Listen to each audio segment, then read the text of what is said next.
एषा रेडियो नेपालः सम्प्रति समाचारः श्रूयन्ताम् प्रस्तोत्री रत्नावली शर्मा।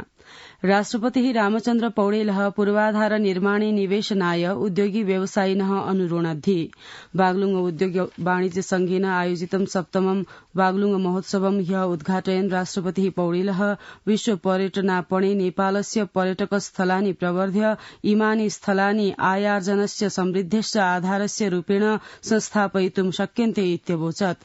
मध्यपर्वतीय राजमार्गस्य कार्यं द्रुतगत्या अग्रे वर्धयितुम् आह्वयन् राष्ट्रपतिः पौडेलः बागलुङ जनपदस्य परिचयं व्यापकतया प्रचार्य प्रसार्य च आयस्य स्रोतसां वर्धनाय बलं प्रादात्।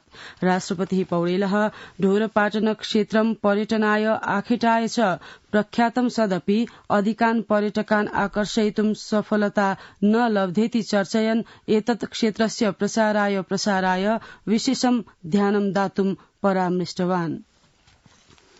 महोत्सवे पूर्वोपप्रधानमन्त्री राष्ट्रिय जनमोर्चा दलस्य अध्यक्षश्च चित्रबहादुर केसी बागलुङ जनपदस्य विकासाय सर्वै सांसदै एकीभूय कार्यं करणीयम् इत्यगदत्। ह्य एव राष्ट्रपतिः पौडेलः बागलुङ नगरपालिकायाः चतुर्थ वडा क्षेत्रस्य कुडुले फेदी स्थितस्य शालग्राम संग्रहालयस्य अवलोकनेन सहैव बागलुङ कालिका भगवती मन्दिरेऽपि पूजार्चने वेदधात्। प्रधानमन्त्री पुष्पकमल दाहाल प्रचण्ड भाषते संघीय लोकतान्त्रिक गणतन्त्रस्य विरोधी शक्तयः सम्प्रति जनान् भ्रमे पातयितुं षड्यन्त्रं विदधाना वर्तन्ते। नेकपा माओवादी केन्द्रस्य विशेष रूपान्तरणाभियानस्य अन्तर्गतं गोर्खा जनपदस्य बारपाक सुलीकोट ग्रामपालिकायाः अष्टम वडा क्षेत्रे दलस्य वडा समितेः उपवेशं ह्यः सम्बोधयन् प्रधानमन्त्री प्रचण्डः जनतायां नैराश्यमुत्पाद्य गणतन्त्र विरोधिभिः गणतन्त्रस्य विरुद्धे भ्रमं विस्तारयितुं षड्यन्त्रं जायमानं वर्तते इत्यवोचत्। असौ अगदत् विशेष रूपान्तरण अभियानस्य सञ्चालनस्य लक्ष्यं न केवलं दलं गतिशीलं विधातुम् अपितु जनतया सह सम्बन्धं सुदृढं विधाय महद् बलिदानानन्तरं सम्प्राप्तस्य परिवर्तनस्य संरक्षणमपि वर्तते। प्रधानमन्त्री प्रचण्डः जनतायां परिवर्तनस्य प्रत्याभूतिं विधाय आगामिनि आर्थिक वर्षे नवीन रूपेण आयव्ययकस्य निर्माणत्वेन अधुनात एव कार्यं प्रारब्धमस्तीति असूचयत्। प्रतिनिधि सभायाः सार्वजनिक लेखा समित्या दूरसञ्चार क्षेत्रे जायमानान् अवैधानिक गतिविधिन् रोद्धुं प्रदेयं राजस्व विवरणम् अन्वेष्टुं च नेपाल दूरसञ्चार प्राधिकरणेन क्रियान्वयनाय इप्सितायाः टेरामक्स नाम्न्याः दूरसञ्चार व्यवस्थापनानुगमन वञ्चन नियन्त्रण प्रणाल्याः क्रयणस्य प्रक्रियायां विधेय उल्लङ्घनं विहितमस्तीति निष्कर्षः प्रकाशितोऽस्ति। समित्या दूरसञ्चार प्राधिकरणस्य टेरामक्स प्रणाल्याः क्रयणस्य प्रक्रियायाः विषये अनुसन्धाय अत्र विहितायाः प्रगतिर्विषये 30 दिनेषु प्रतिवारम् एतद्विषयं समित्यै बोधयितुम् अधिकार दुरुपयोगानुसन्धानायोगः निर्दिष्टो वर्तते। समित्या टेरामक्स प्रणाल्याः क्रयणस्य विषये ह्यः सम्बद्ध निकायस्य अधिकारिभिः सह विमर्शनस्य पश्चात् क्रयण प्रक्रियायाम् अधुनावधि विहितानि कार्याणि सूक्ष्मतया विश्लिष्य अनुसन्धातुम् अधिकार दुरुपयोगानुसन्धानायोगः निर्दिष्टोऽस्ति। समित्या दूरसञ्चार प्राधिकरणात् विहितस्य टेरामक्स प्रविधे क्रयणस्य प्रक्रियायां 15 प्रश्नान् उत्थाप्य सम्पूर्ण प्रक्रिया यथास्थितौ स्थापयितुमपि निर्दिष्टमस्ति।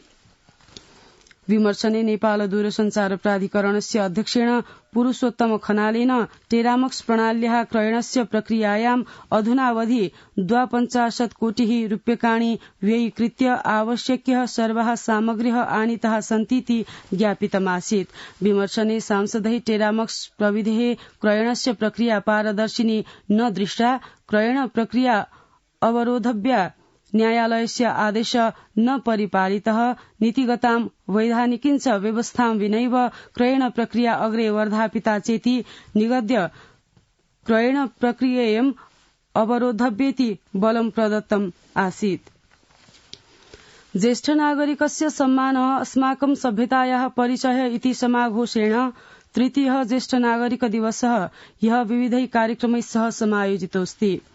ज्येष्ठ नागरिक दिवसस्य अवसरे काष्ठमण्डपे आयोजिते कार्यक्रमे महिला बालबालिका ज्येष्ठ नागरिक मन्त्री सुरेन्द्र राज आचार्य ज्येष्ठ नागरिकाणां ससम्मानं जीवनयापनस्य वातावरणं निर्मातुं सर्वकारः प्रतिबद्धोऽस्तीति अवोचत्। मन्त्री आचार्यः ज्येष्ठ नागरिकाणां विज्ञता अनुभव शिल्पं दक्षता च सर्वदैव राष्ट्रहिताय उपयोगिन्यः भवन्तीति भाषमाणः एतेषां सम्मानजनक जीवनयापनस्य वातावरणस्य निर्माणम् अस्माकं समेषां कर्तव्यमस्तीति प्रावोचत्। एतदवसरे झापा जनपदस्य दमक नगरपालिकया सप्ताधिकशतवर्षीयं धनञ्जय घिमिरेभिधं नगरपितरम् उद्घुष्य शतवर्षाधिकाः षड् ज्येष्ठ नागरिकाः ससम्मानपत्रम् औत्तरीयवस्त्रेण सम्मानिताः सन्ति। वन वातावरण मन्त्री डाक्टर वीरेन्द्र महतो भाषते जलवायोः परिवर्तनस्य विषये सर्वकारेण सर्वकारीयेतर क्षेत्रेण च एकीभूय अग्रे वर्धनीयम्।